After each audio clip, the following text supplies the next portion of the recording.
इस लड़की को भ्रम था कि जब तक उसके बाल बिल्कुल स्ट्रेट नहीं होंगे उसका क्रश कभी उस पर ध्यान नहीं देगा। इसी सोच में वो हर दिन अपने घुंघराले बालों को सीधा करने के तरीके ढूंढती रहती। उसने खुद कई बार बाल स्ट्रेट किए लेकिन उसके बाल कभी सीधे नहीं हुए जैसे वो सपनों में देखती थी। एक दिन जब वो स्कूल में थी तभी उसकी दोस्त भागती हुई आई और बोली, एमी ने अपने बाल हमेशा के लिए सीधे करवा लिए हैं। ये सुनते ही लड़की चौंक गई। जैसे ही उसने एमी के सीधे और चमकदार बाल देखे वो हैरानी से बस उन्हें देखती ही रह गई। एमी ने बताया, मैंने मैजिक स्ट्रेट करवाया है। ये कोई साधारण ट्रीटमेंट नहीं है, यहाँ का नंबर 1 हेयर ट्रीटमेंट है। लड़की ने बिना देर किए सैलून का पता पूछ लिया, लेकिन जब उसे पता चला कि इसकी कीमत $5000 है तो उसके होश उड़ गए। घर पहुंचते ही उसने अपने सारे पैसे निकाले लेकिन गिनने पर पता चला कि उसके पास $500 भी नहीं थे। वो मायूस होकर बैठ गई। लेकिन एक दिन उसने देखा कि जिस सैलून में वो जाना चाहती थी वो उसके एक क्लासमेट की माँ का ही था जिसकी उसने एक बार डूबने से जान बचाई थी।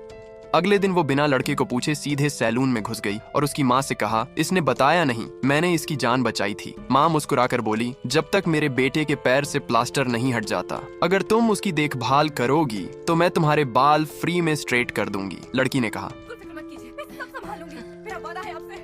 जो लड़की खुद कभी स्कूल टाइम पर नहीं पहुंचती थी अब वही हर सुबह जल्दी उठकर उस लड़के को लेने जाती, रास्ते भर उसका ध्यान रखती, स्कूल में भी उसका हर काम करती और स्कूल खत्म होने के बाद उसे सुरक्षित घर भी छोड़ कर आती। लगातार 15 दिनों तक उसने उसकी पूरी देखभाल की। अब लड़के का पैर पूरी तरह ठीक हो गया तो उसकी माँ ने सैलून में लड़की के घुंघराले बालों का ट्रीटमेंट शुरू किया। अगले दिन उसके नए लुक को देखकर पूरा स्कूल हैरान रह गया। लेकिन जैसे ही वो क्रश को प्रपोज करने वाली थी उसे उसी लड़के का ख्याल आने लगा जिसके साथ वो इतने दिनों से बहुत खुश थी और उसे तो लड़की के घुंघराले बाल ही पसंद थे। उसे एहसास हुआ कि लड़का उसे दिल से चाहता था, इसलिए वो कुछ कहे बिना ही वहां से चली गई। जब लड़के को पता चला कि उसने प्रपोज नहीं किया तो वो मन ही मन मुस्कुरा उठा।